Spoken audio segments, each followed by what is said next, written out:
All right, I'm Joanna with Blissful Baby Sleep Coaching, and I'm here with Annie and Cray, and we are talking about Henry, who was 20 months of age at the time of sleep coaching. Now, before I have Annie and Cray tell you their story, I want to preface the dad is a COVID ER doctor and has been on duty all the time, this whole time.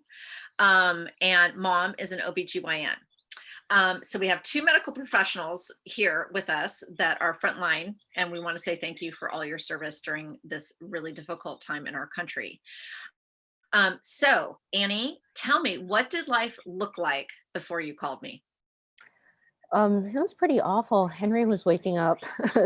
It's an understatement, but he was waking up every night between midnight and 2 a.m. for about 3 or 4 weeks straight. So, I finally was like, I need to give this another shot. We had tried a sleep consultant 9 months, and what she did was, just give us an hour of sleep coaching, which really wasn't sleep coaching. That didn't work at all. And, I think that probably made things worse because I thought, well, I already tried it. So if I try another sleep consultant, it's probably not going to work. So then I just kept on, delaying it and delaying it. And, finally at 2 a.m, I went back into my chart summary and found Joanna's number, which our pediatrician had recommended for probably 6 months straight. Like, every well check, she would say, call Joanna. I've had really good feedback from her.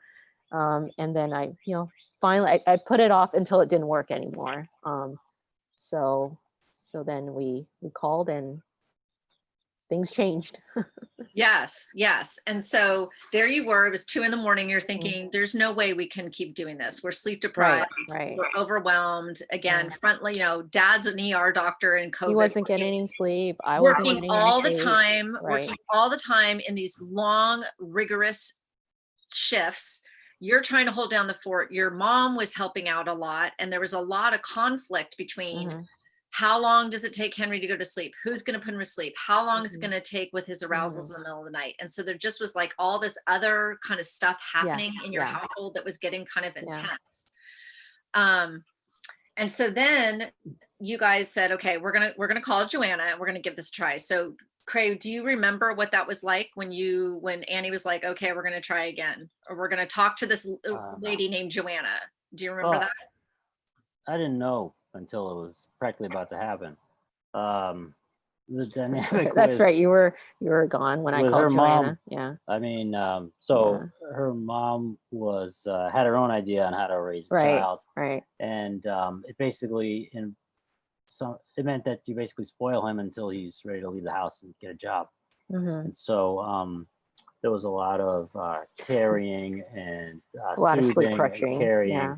But in retrospect, it was all kind of harmful because she and we were preventing him from learning how to fall asleep. Yeah. So Yeah, we definitely relied on her too much. And, since, Dad, Cray was working a lot of nights, I needed some help, during the evening, especially with this pattern of rocking and using the bottle. It's too many and then sleep taking him crutches. downstairs Yeah. and giving him some toys, Yeah. and then the next We were thing you doing know, it's everything wrong. 10 a.m. Yeah.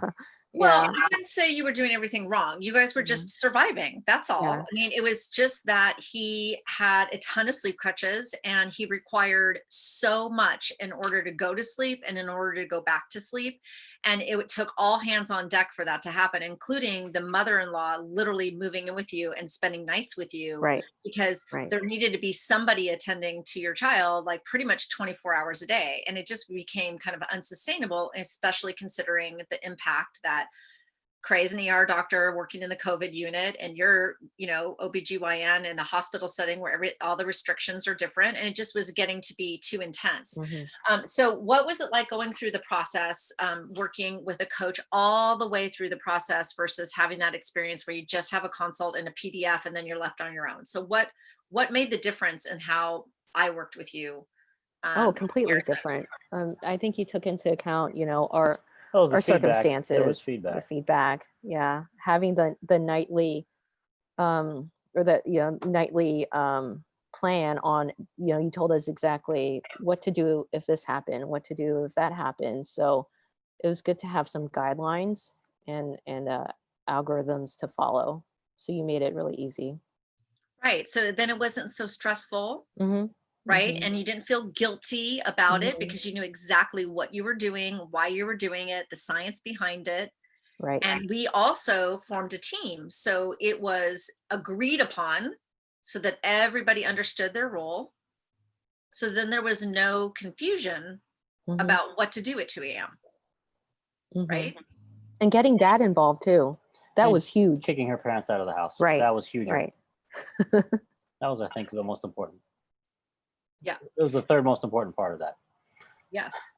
Yeah. So that you guys could have some autonomy with the parenting of your little guy, right? Mhm. And that you guys could work together as a parenting team instead of always having like the third party, like the backseat driver coming Mhm. in Mhm. and causing some tension. Yes. So what does life look like now? What's Henry It's doing? great. How does your life feel and look different? Well, her parents don't stay with us 5 nights a week anymore.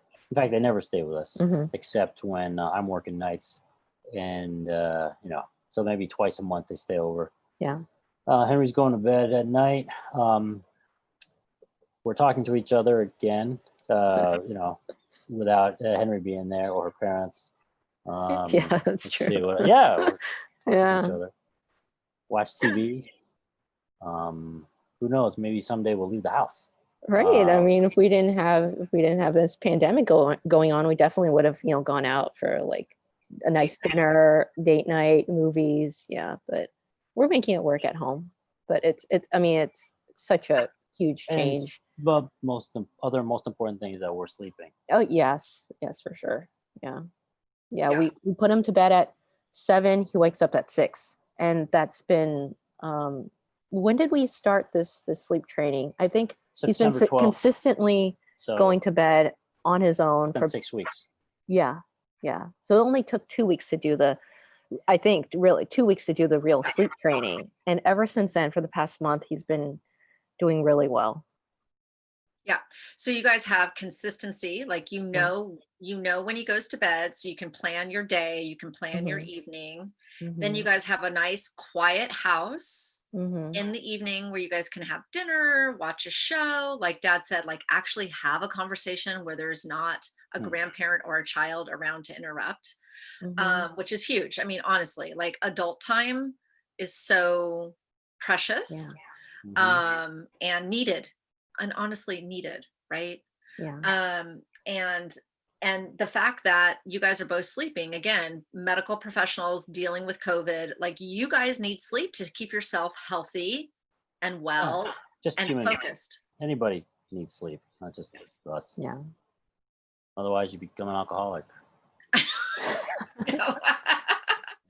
Well, they say that the outcome, I heard the other day on the news that they're saying that, mental illness or mental, depression Right. used to be the stats Anxiety, one in depression, four, and now it's like 3 and 4 because of COVID, and yes. So I am so glad that you guys reach out for support, and I'm so glad that you